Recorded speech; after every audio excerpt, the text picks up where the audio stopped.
The tallest lies are the ones everyone can see. I remember the low mechanical hum long before I saw the tower itself. It drifted across my ranch on the cool Texas morning breeze, mixing with the smell of fresh-cut cedar, damp earth, and diesel fuel until something deep in my gut told me that sound did not belong here.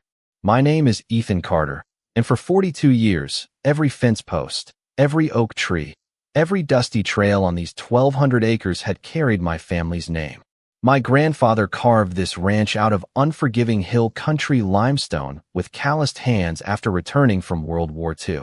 My father expanded it one pasture at a time, always reminding me that land wasn't just property.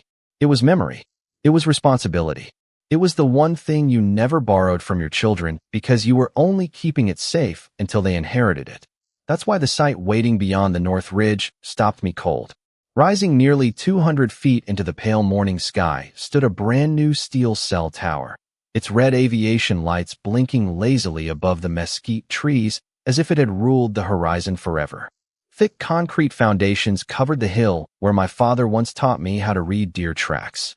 Fresh gravel roads cut through native grass that had taken decades to recover from drought. Bright orange utility markers stretched across the hillside, like someone had drawn permanent scars across our family history. My pickup rolled to a stop beside a locked construction gate wearing a polished aluminum sign that read, Willow Creek Community Communications Improvement Project. Community. That single word almost made me laugh. There was nothing community about stealing the highest point on someone else's ranch while pretending you were improving the neighborhood. Workers in reflective vests drove past without even looking at me. One nodded politely before disappearing through the security gate, completely unaware that the land beneath his tires belonged to the man standing 20 feet away. I climbed out of the truck and felt the gravel crunch beneath my boots, but even that familiar sound couldn't drown out the steady electrical buzz drifting from transformers mounted beside the tower. Someone had poured millions of dollars into this project. Someone had surveyed the land, hauled in heavy equipment, dug foundations, pulled power lines, installed fiber, and activated a commercial telecommunications site.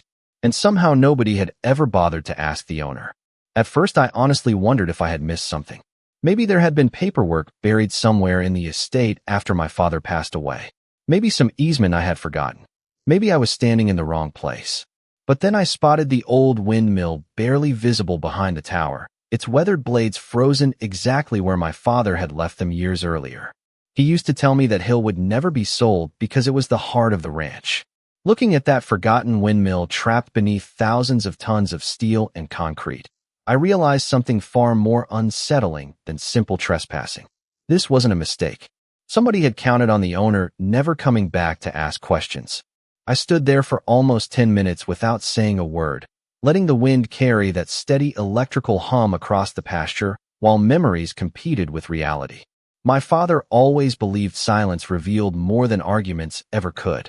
He used to stand on this same hill at sunrise with a worn enamel coffee mug in one hand and an old survey map folded into his back pocket, studying fences, cattle, and weather with the patience of a man who understood that land spoke to people willing to listen. That lesson shaped my entire life. While most of my friends left Texas for office jobs, I stayed.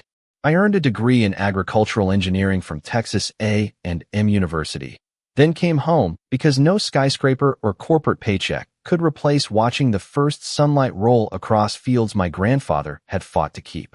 Running Carter Ranch was never glamorous.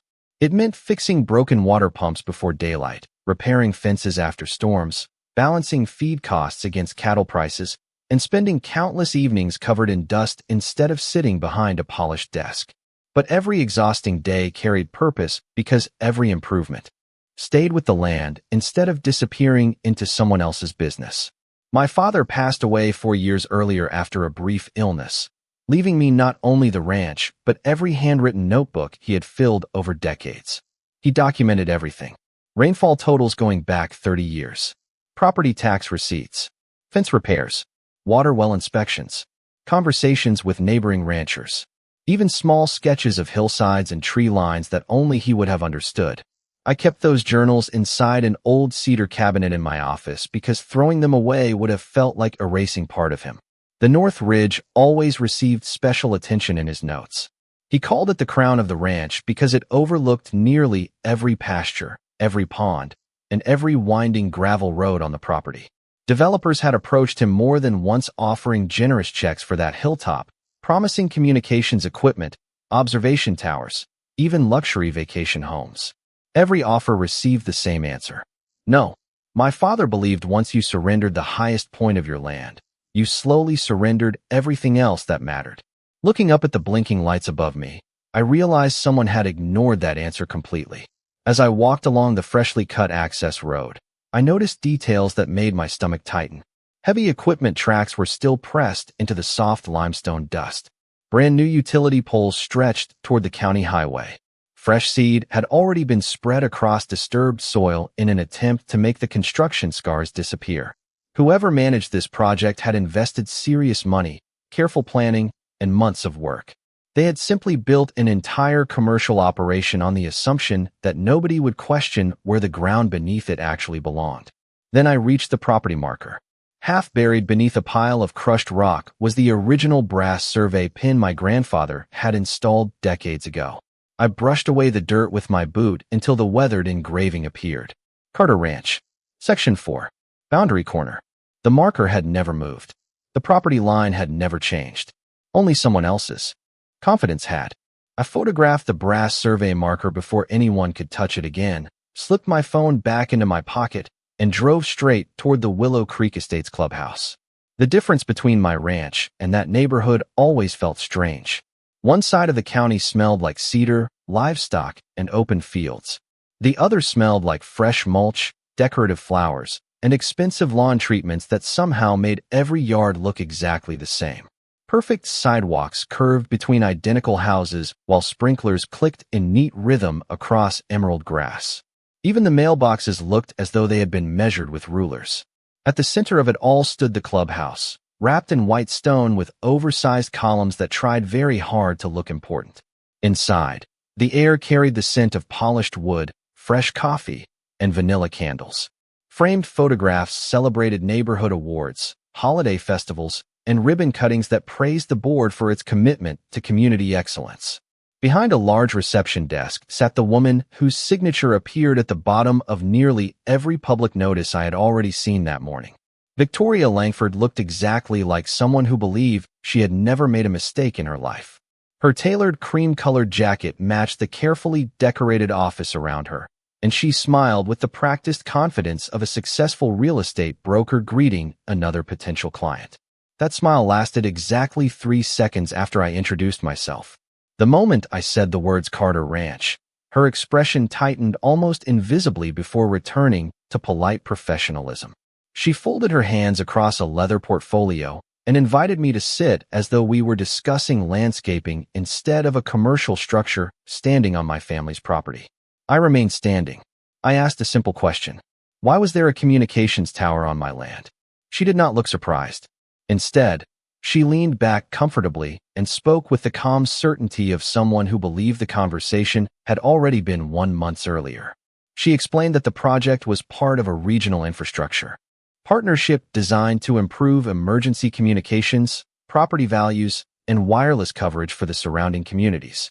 According to her, every permit had been approved, every inspection had been completed, and every necessary agreement had already been finalized. She described the entire development as a benefit to everyone in the county, carefully avoiding my actual question.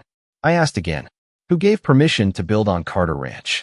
She slid a thick folder across the polished table without opening it. Color-coded tabs divided surveys, permits, engineering reports, and county approvals into perfectly organized sections. Everything looked official. Everything looked expensive. Everything looked designed to overwhelm anyone who questioned it. Then she delivered the sentence that stayed with me long after I walked out of that building. She smiled politely and said, "Mr. Carter, progress cannot stop simply because someone is emotionally attached to an unused hill." Emotionally attached. That was how she described 3 generations of my family's work. The windmill where my father taught me about responsibility. The ridge my grandfather refused to sell despite offers that could have changed his life.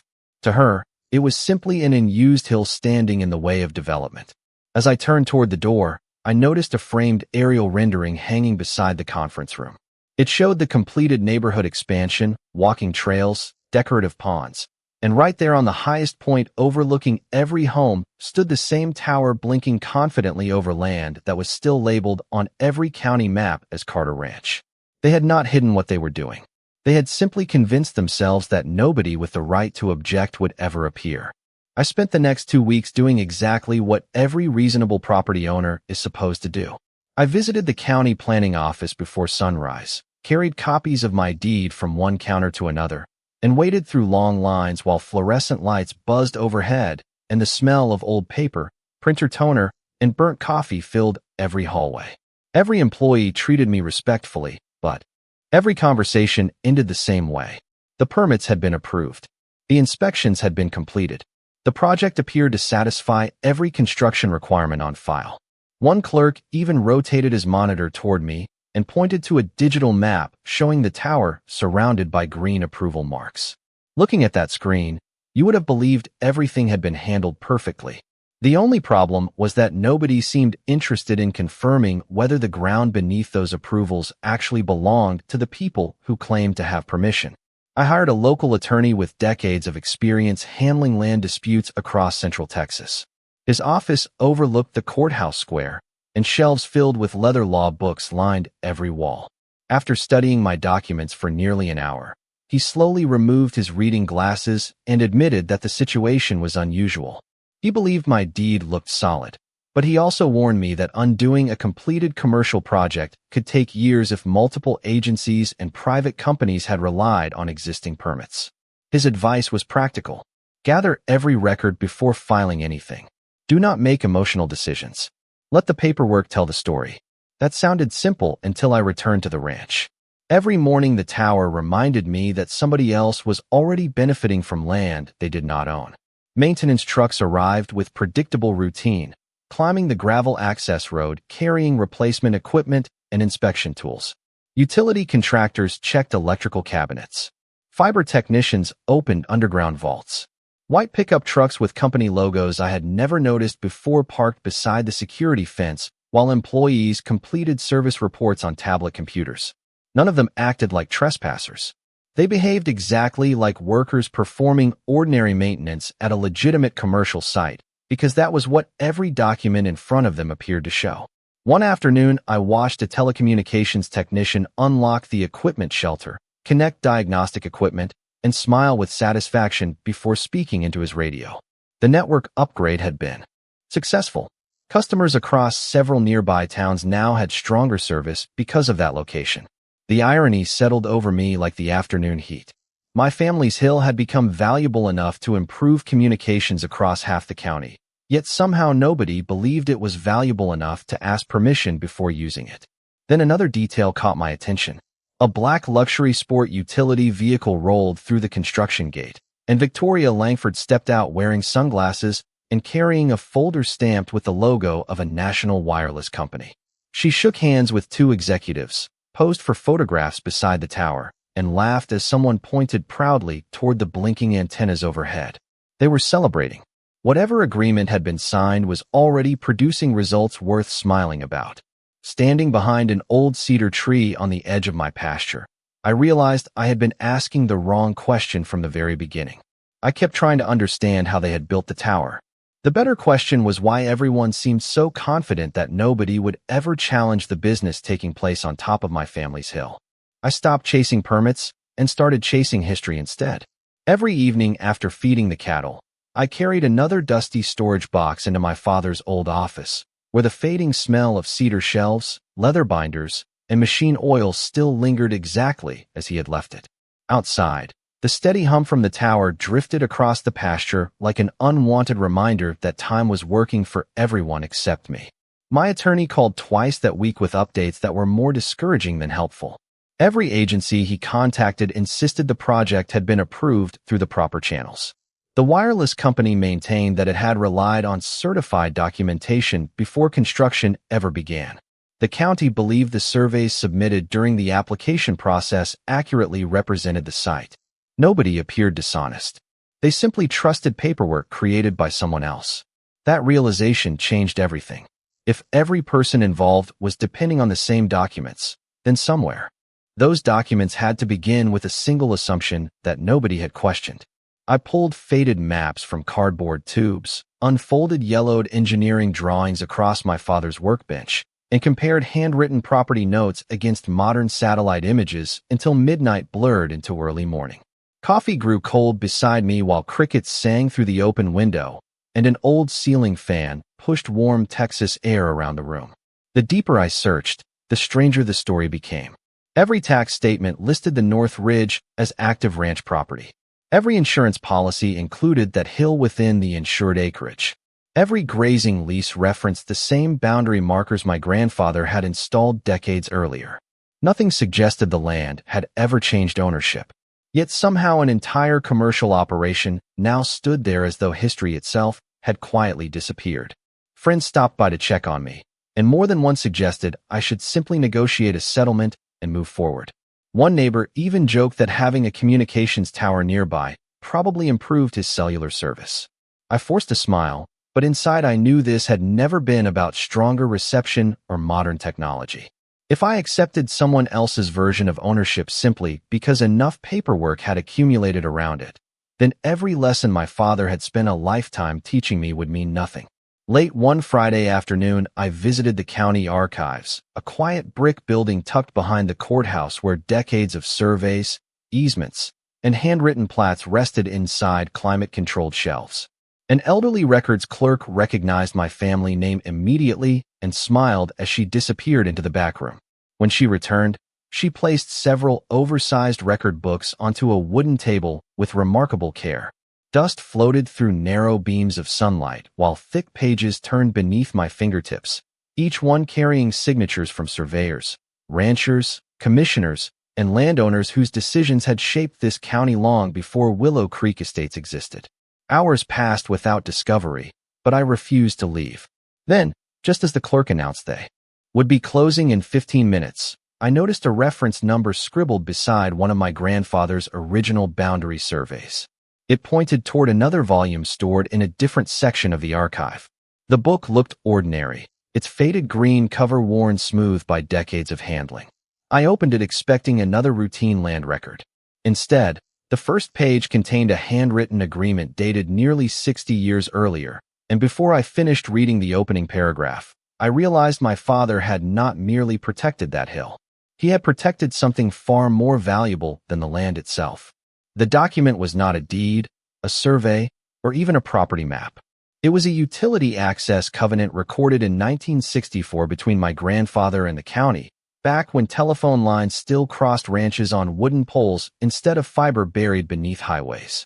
The paper crackled softly as I unfolded it across the archive table, and the faded blue ink had begun to bleed into the yellowed pages, but every signature remained perfectly readable.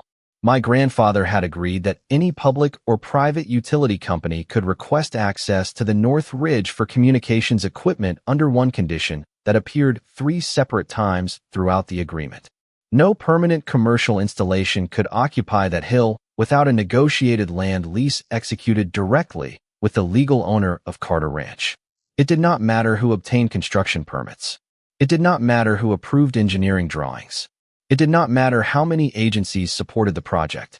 If revenue was generated from equipment placed on that ridge, the owner of the ranch remained entitled to compensation through a separate lease agreement. I read the clause again, then a third time, making sure excitement was not clouding my judgment. The records clerk noticed the expression on my face and quietly brought over another binder containing later amendments. Every amendment preserved the same language. Nothing had repealed it. Nothing had replaced it. The covenant had simply been forgotten as technology evolved from telephone poles to cellular networks. I immediately called my attorney from the courthouse hallway, where the afternoon heat wrapped around the old brick building and the distant courthouse bell echoed across the square. I read the provision aloud while he remained completely silent until I reached the final paragraph. Then I heard something I had not heard from him since this nightmare began. He laughed, not because the situation was funny, but because he finally understood why every permit looked perfectly valid while something still felt fundamentally wrong. The tower itself might have been legally constructed. The business operating on my family's land was another matter entirely. Before sunset, we arranged meetings with a telecommunications valuation specialist, a licensed land surveyor, and a commercial lease expert whose entire career focused on communications infrastructure. Over the next several days, my office filled with aerial photographs, engineering diagrams, market reports, and spreadsheets estimating lease values for towers serving regional wireless carriers. I learned something the public rarely notices. A communications tower is not simply a steel structure standing in a field. Every antenna mounted above the ground can generate revenue. Every equipment cabinet, every fiber connection, every additional carrier added to the structure increases its commercial value. Companies pay substantial lease payments every year for strategically located hilltops exactly like mine, because replacing those locations is neither quick nor inexpensive. As the specialist calculated market rates, back rent, annual escalations, and commercial occupancy values, the numbers continued climbing higher than I ever imagined. I never once asked how to remove the tower. That question no longer mattered. The tower was already exactly where it needed to be. Every hour it remained active without a valid lease quietly increased the value of the claim attached to my family's hill. For the first time since hearing that mechanical hum across the pasture, I drove home without anger. I parked beside my father's old windmill, listened to the distant equipment operating beneath the blinking lights, and realized that every signal passing through those antennas was no longer reminding me of what had been taken. It was quietly proving exactly what was still mine. By the following Monday, we stopped treating the situation like a property dispute and started treating it like a business negotiation backed by enforceable legal rights. My attorney assembled a conference room full of specialists who normally worked for major infrastructure companies instead of individual ranch owners. Large aerial photographs covered the table beside appraisal reports, engineering surveys, and commercial lease studies from across Texas. The room smelled of fresh coffee, printer paper, and dry erase markers as everyone compared numbers with quiet precision. No one wasted time discussing emotions or fairness. The only question was simple. What was the market value of a communications site occupying the highest point on privately owned ranch land without a valid lease agreement? The answers became more interesting every hour. Comparable tower locations across Central Texas generated annual lease payments far higher than I expected, especially when multiple wireless carriers shared the same structure. Every additional antenna represented another revenue stream. Every equipment cabinet expanded the commercial footprint. Every fiber connection strengthened the long-term value of the location. Then came the detail that completely shifted our strategy.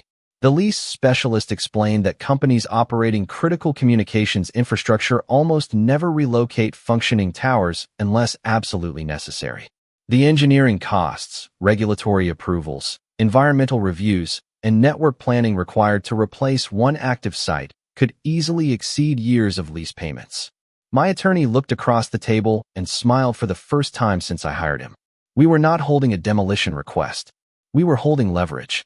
Instead of filing paperwork demanding removal, we drafted a formal notice acknowledging the continued operation of the communications facility while documenting the absence of a valid commercial land lease required under the recorded covenant. Attached to the notice was a professional lease proposal, supported by independent market analysis, together with a calculation of unpaid occupancy beginning on the date commercial operations first started. Every figure came from recognized industry standards. Every page cited recorded documents. Every survey coordinate matched the original brass boundary marker still resting beneath my grandfather's hill. We deliberately avoided dramatic language. No accusations. No threats. Only facts supported by evidence. Copies went simultaneously to the wireless company, its legal department, the infrastructure management firm, the county records office, and the board of Willow Creek Estates. Victoria Langford received hers by certified mail. Then we waited. During the following week, life on the ranch continued almost unchanged. I repaired water troughs, checked fences after an afternoon thunderstorm, and watched calves wander through the pasture beneath the blinking lights overhead. Service trucks continued arriving at the tower exactly on schedule. Contractors unlocked equipment shelters, completed maintenance logs, and drove away completely unaware that every additional day of uninterrupted operation quietly increased the financial obligation attached to that hill. I never blocked the access road. I never confronted a single technician. The tower remained fully operational because every minute it transmitted data strengthened the very claim everyone had overlooked. Late Friday afternoon, my attorney called while I was replacing a section of fence near the creek. His voice sounded different, calm, but unmistakably satisfied. The wireless company's legal department had responded within 48 hours requesting an immediate meeting.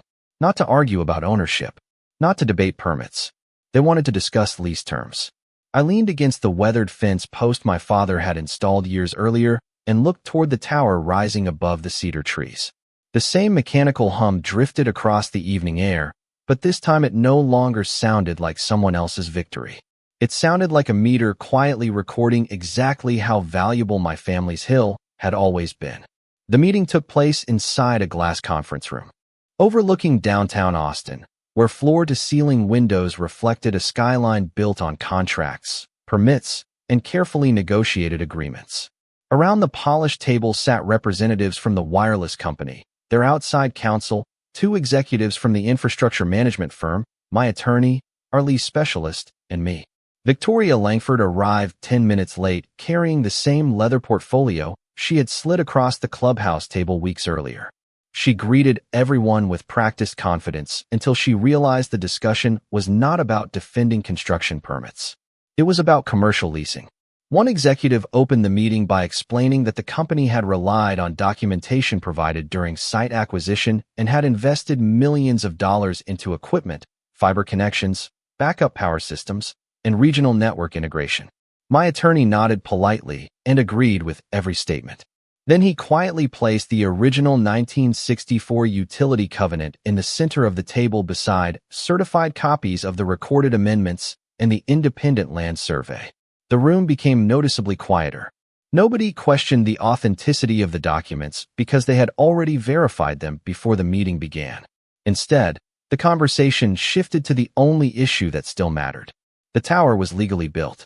The tower was also operating on privately owned land without the separate commercial lease required under the recorded covenant. Victoria attempted to redirect the discussion toward county approvals and community benefits, but one of the wireless company's attorneys gently interrupted her. He explained that construction permits authorize structures. They do not replace private lease obligations between a landowner and a commercial operator. The distinction sounded small, but everyone around the table immediately understood its financial significance. Our valuation specialist projected market comparisons onto the conference room screen, showing lease rates for similar communication sites across Central Texas. Then he displayed the calculation we had prepared. Annual market rent, escalation clauses, occupancy beginning on the first day the facility entered commercial service, interest calculated under applicable contract principles. The total settled on the screen in large black numbers. Nobody spoke for several long seconds. Victoria finally broke the silence by insisting the amount was unreasonable. The infrastructure company's vice president slowly turned toward her and asked a question that completely changed the atmosphere in the room. Had the Homeowners Association ever secured a signed commercial lease from Carter Ranch before authorizing construction? She did not answer immediately because there was no truthful answer she could give. My attorney remained perfectly calm. We were not requesting removal of the tower. We were not asking the company to interrupt service to thousands of customers. We were simply requesting what the recorded covenant had required for nearly 60 years. A valid lease with the legal owner together with payment for the commercial use that had already occurred. Less than an hour later, the wireless company's legal team requested a private recess. When everyone returned, their lead attorney extended a revised proposal across the table. They agreed to execute a long-term commercial ground lease directly with Carter Ranch, pay the negotiated back rent, include annual increases tied to market value, and reimburse documented legal expenses. Separately, they informed Victoria that any financial issues arising between the company and Willow Creek Estates would be addressed under their own contractual relationship without involving the ranch. I signed the agreement with the same fountain pen my father had carried for years. As the final signature dried on the paper, I realized the tower had never truly been the prize. The land beneath it had been all along, and now every signal leaving that hill would finally recognize the family that had owned it from the very beginning. 3 months later, the ranch looked almost exactly the way it had before all of this began. Except now the hill carried two reminders of what patience could accomplish. The first was the tower, still standing beneath wide Texas skies, its red lights blinking steadily through quiet evenings while technicians continued their scheduled maintenance without interruption. The second was a simple bronze plaque mounted beside the locked access gate. It identified Carter Ranch as the owner of the property and stated that commercial access was permitted only under an active land lease. Nothing flashy, nothing dramatic, just the truth recorded where everyone could see it. Every month, a lease payment arrived exactly on schedule. The wireless company honored every term of the agreement, and the annual adjustments followed the market just as our contract required.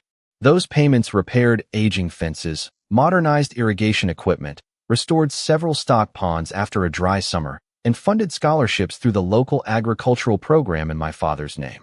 The hill that someone once described as an unused piece of land had become the very thing helping preserve the ranch for another generation.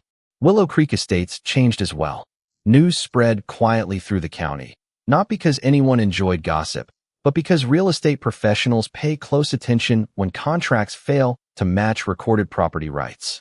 The Homeowners Association elected new leadership, hired independent legal counsel for future development projects, and adopted stricter review procedures before approving construction outside subdivision boundaries. Nobody admitted mistakes publicly, but they no longer treated neighboring landowners like obstacles waiting to be ignored. Even Victoria Langford changed in ways I never expected. Months after everything concluded, I happened to see her at a county planning meeting. She offered a brief nod across the room. There was no argument, no forced smile, and no attempt to rewrite history. Just a quiet acknowledgement that the outcome had already been decided by documents that had existed long before either of us entered the story. I returned the nod and continued reading the meeting agenda because there was nothing left to prove. Sometimes people expect justice to arrive with dramatic speeches or spectacular victories. That was never how this ended. There were no celebrations on the courthouse steps. No television cameras. No raised voices. Just careful records, patient research, honest professionals, and a family promise that survived because someone finally took the time to read every page instead of assuming someone else already had. Some evenings I still drive to the North Ridge just before sunset. I park beside my father's old windmill, whose weathered blades still point toward the same horizon he loved, and listen as cattle move through the pasture while a steady mechanical hum drifts across the breeze. Years ago, that sound reminded me that strangers had built something on my family's land without permission. Today, it reminds me of something completely different. Every call connected, every message delivered, and every signal passing through those antennas quietly recognizes the value of the ground beneath them. The tower never became mine because it always belonged to the company that built it. The hill never became theirs because it had always belonged to Carter Ranch. In the end, nobody needed to tear anything down. All we had to do was make the paperwork finally catch up with the truth. My grandfather used to say that land remembers every honest owner, even when people forget. Standing there beneath the fading evening light, listening to the wind move through cedar trees while the tower continued doing exactly what it had been built to do, I realized he had been right all along. Justice is not loud. It is patient. It is prepared. And sooner or later, it always finds its way home.